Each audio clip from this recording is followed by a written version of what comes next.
et bienvenue dans Grand Tourisme qui vous accueille aujourd'hui en Provence. Si les frontières de cette splendide région baignée de soleil sont assez floues, tout le monde s'accorde à dire en revanche que son centre a toujours été ici, dans les Alpilles.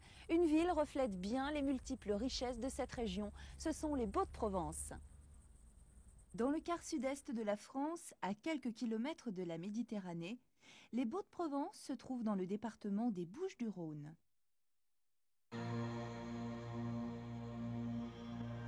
L'histoire des Baux-de-Provence se perd dans la nuit des temps.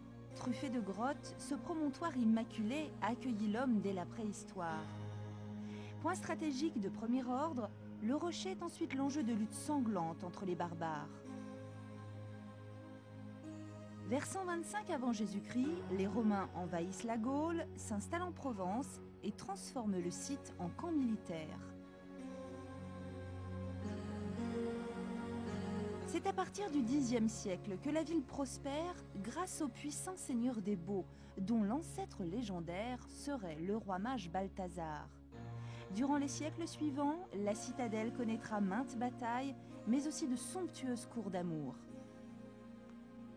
Au cœur des Alpilles, la ville des Baux-de-Provence est exceptionnelle à plus d'un titre. Par son histoire tout d'abord, très riche et très tumultueuse, mais surtout par sa situation privilégiée. Perchée sur un éperon rocheux à 245 mètres du sol, la ville domine toute la région.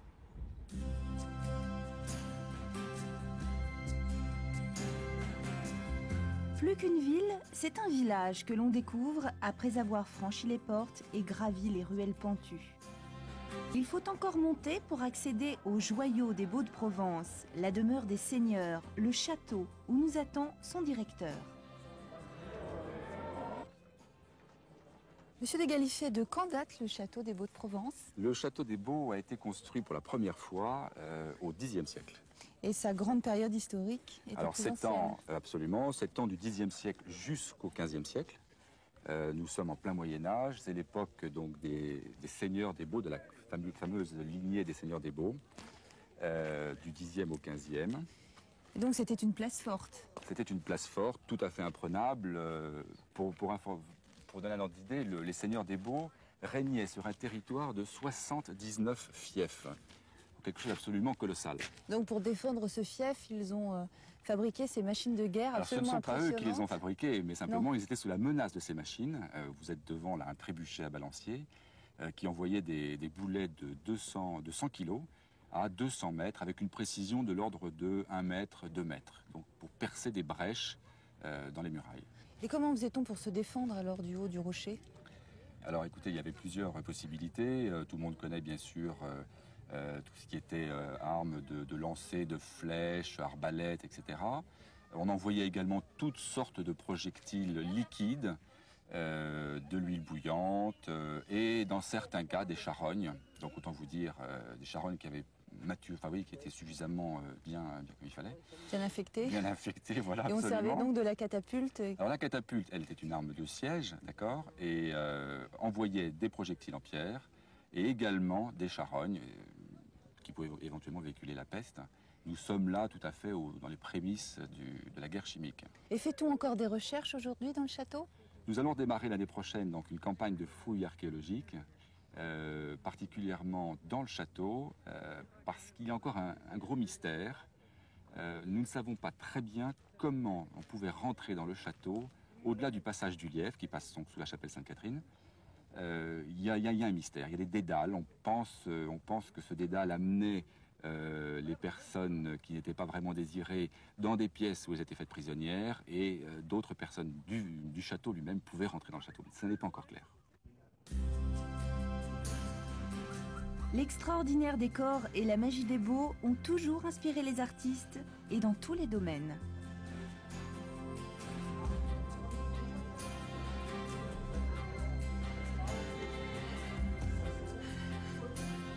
Le maître graveur Louis Joux a passé les 30 dernières années de sa vie ici. Il a créé pour les plus beaux textes des typographies de rêve. Dans son atelier, la presse à bras fonctionne encore et la Fondation Louis Joux fait partie des étapes incontournables lors d'une visite aux Baux.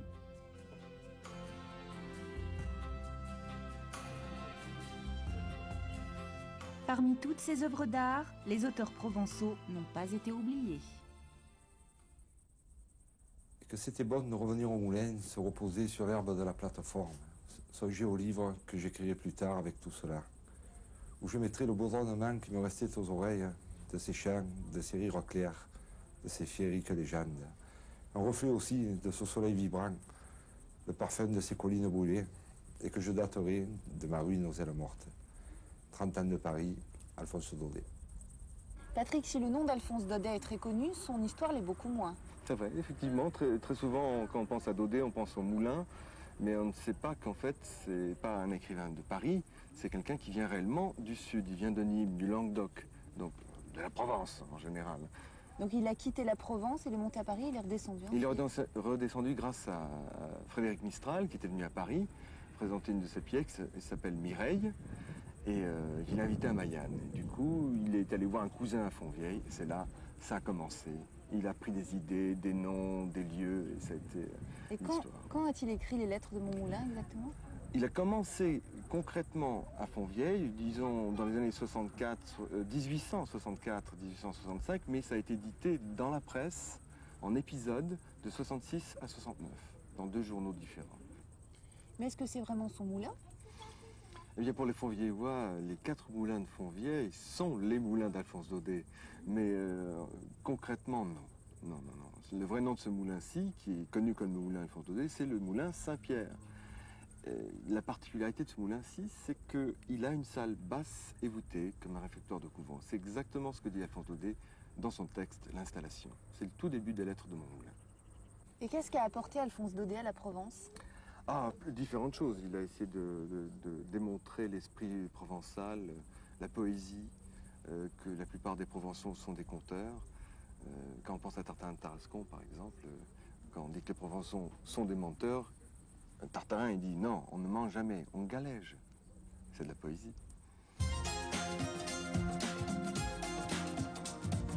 Si vous souhaitez séjourner dans le village des Baux de Provence, 2 hôtels sont à votre disposition. À seulement quelques kilomètres du site, vous trouverez d'autres établissements très agréables et même parfois très étonnants.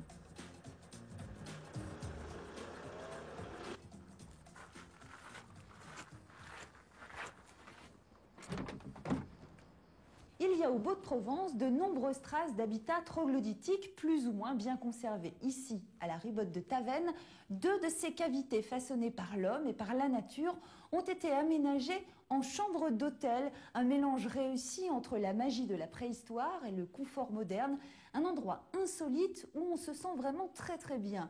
La ribote de Tavennes est également un restaurant très réputé avec une gastronomie régionale tout naturellement influencée par l'olivier. Pour nous en parler, nous rejoignons tout de suite le chef Jean-Pierre Novy.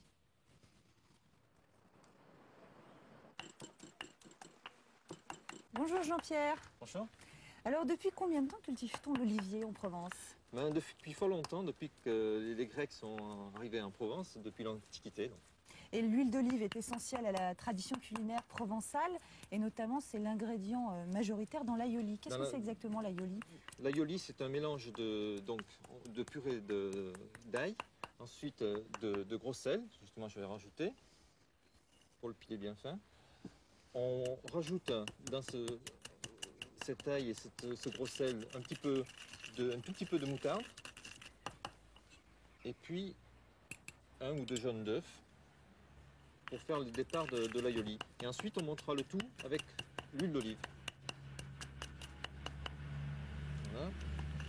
Je vais vous tenir le pilon, c'est ça? Oui, le pilon. Enfin, ça c'est le mortier et le pilon c'est ce que j'ai dans la main. Donc vous rajoutez tout d'un coup l'huile d'olive? Non. C'est un filet d'huile d'olive que l'on verse. Et surtout au départ, il faut monter tout doucement. Et donc cette sauce, une fois terminée, elle accompagne quel type de plat? Donc c'est le plat typique de Provence, l'aioli, qui se compose de durs, un petit peu de carottes, pommes de terre, des courgettes. Il y a la morue, qui est l'élément principal, et puis les petits escargots, les petits gris de Provence. Et donc voilà l'aioli terminé, bien monté. Voilà, oui. Là, normalement, ça doit tenir... Je peux goûter? Oui, bien sûr. très parfumé. Hein. Ah ouais, ça c'est l'huile d'olive. Et là, Oui, est-ce que la récolte des olives change le goût de l'huile d'olive d'une année sur l'autre? Bien sûr, c'est comme le vin, il y a de bonnes années, de mauvaises années. L'année dernière, la qualité était bonne, mais la quantité était très, très faible. Mais toutes les années changent. C'est ce qui donne justement le charme de l'huile d'olive. De début avril à fin novembre, les Baux-de-Provence et les Alpilles bénéficient d'un climat doux et ensoleillé. Nous vous conseillons donc d'éviter les mois de juillet et d'août à trop forte fréquentation. Par les autoroutes A6 et A7, Avignon est à 7h30 de Paris et à 3h30 par le TGV. Il vous restera ensuite à parcourir 25 km. Pour tout renseignement, contactez l'Office de tourisme des Baux-de-Provence. C'est à l'aéroclub de Romanin que Grand Tourisme se termine aujourd'hui. Ici, des planeurs vous attendent pour vous emmener découvrir d'une façon vraiment très originale la région des Baux-de-Provence. Une balade silencieuse pendant laquelle vous aurez vraiment l'impression de partager l'univers des oiseaux. À très bientôt.